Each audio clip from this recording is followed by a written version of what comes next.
Talk about daylight robbery, as Arsenal somehow managed to claim a victory at Old Trafford while offering nothing almost throughout the entirety of the game. And I'm left in disbelief in my chair as these Stoke City regents keep getting away with their antics. If it wasn't already obvious enough, United's goalkeeper woes from the past 2 seasons continued as Arsenal scored from their very first corner in the 13th minute. Calafiori nodded the ball into the back post after Altay Bayindir failed to clear his line for a Declan Rice in-swinging corner. Of course, there was traffic in the box, Saliba backing his bum into him, but Bayindir should have been stronger and dealt with it, commanding his area and not letting the Arsenal player bully him into a mistake. However, there were other incidents in the weekend matches where this sort of interference was given as a foul, so some form of consistency in refereeing across the matches would be nice to see. But ultimately, Bayindir should have dealt with it better and not let them target him in corners like that. United's defenders didn't cover themselves in glory either, especially Dorgu, who was supposed to mark Calafiori but somehow fell flat on his face and allowed Calafiori to pop it into the back of the United net. In comparison, David Raya was put in a similar situation later on in the game, but was able to clear his lines and not be bullied by the United players. Since the goal, Arsenal created almost nothing. 9 shots total, 3 on target, 1 big chance, which resulted in that goal, compared to United's 22 shots with 7 on target. And looking at the possession and passing stats and the shot map, it's clear to see how much United dominated Arsenal throughout the match. 61% possession and finding more than enough space to cut through the Arsenal defense and midfield. So what was United's issue, you may ask? Hesitation. In the first half, players held off pulling the trigger, resulting in tame efforts. As bright as Cunha and Mbeumo looked, the lack of decisive and clinical finishing cost United dearly in this match. That's all I could think of while I watched Mbeumo repeatedly cutting in from the right but failing to connect with the ball and put a thunderous strike to knock it past the goalkeeper, instead creating weak and more hesitant shots. Speaking of Mbeumo, I think he had a good game overall, as did his fellow new signing Cunha. Their chemistry and link-up play was clear to see, resulting in United's most potent attacking, with Cunha even finding himself in a situation where he was able to dribble past Arsenal's midfield and defense from the halfway line but was unable to convert it to a goal. He did force Raya into 2 difficult saves, with one low save which looked certain to go in. That alongside Dorgu's shot that ricocheted off the far post were probably United's best chances of the 22 shots they took. Cunha was also able to draw a big penalty shout in the match, which the media and internet seemed divided on. Honestly, at first I wasn't that convinced, but the more I look at it, the more I think, how was that not given as a penalty? He just clattered into him without even going for the ball. 2-footed!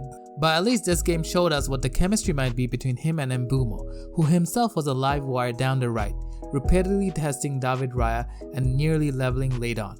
His timing with Cunha already looks dangerous. Mount linked up well with the new boys, showcasing a nice passing range and vision, but drifted into similar spaces to Bruno instead of attacking the back line. The left side width instead came from Dorgu, who redeemed himself throughout the game and offered a driving force on the left channel. Bruno, on the other hand, was a bit too wasteful for my liking and gave the ball away a lot.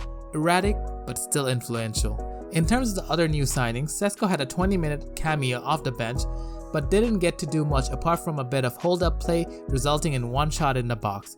He was able to be the focal point in the team and added an aerial presence in the opposition box, which is more contributions than Arsenal's new strikers Gyökeres, who failed to have any impact throughout his first 60 minutes in the Premier League.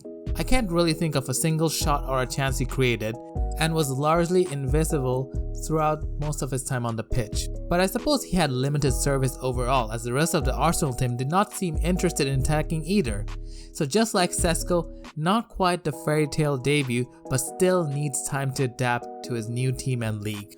Arsenal's other new signing, Martin Zubimendi, was alright fitting alongside Rice and Odegaard, but was rather quiet and functional performance. I did not see any of the incisive passing abilities he's known for, but he did provide enough coverage when needed and would probably get better as the season progresses. In terms of other key performances, De Ligt was solid in the central defender role, moving into midfield to support the midfielders and acting as a pivot for the team to play through.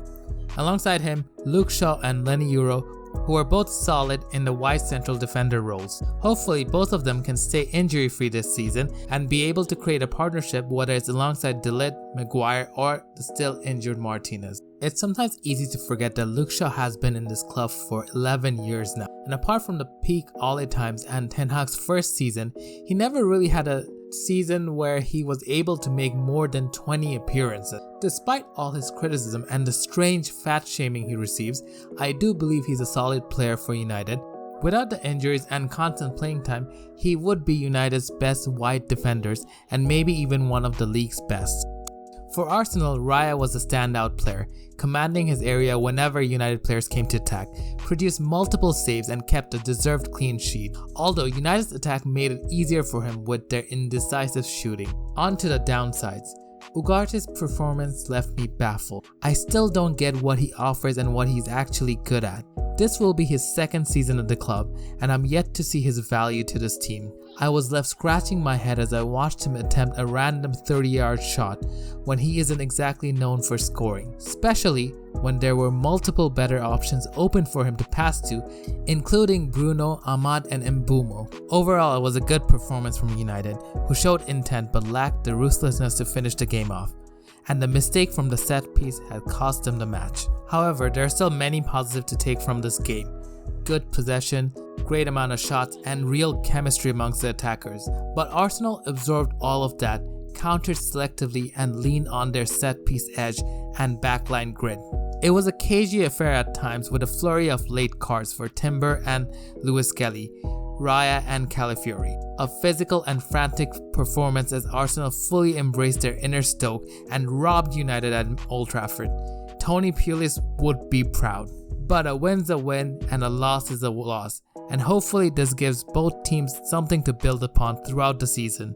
United to build on the chemistry of their new attacking line and get a solution for their goalkeeper issues, whether it's a new keeper or some other tactics to negate it, and Arsenal to shithouse their way to a Premier League title.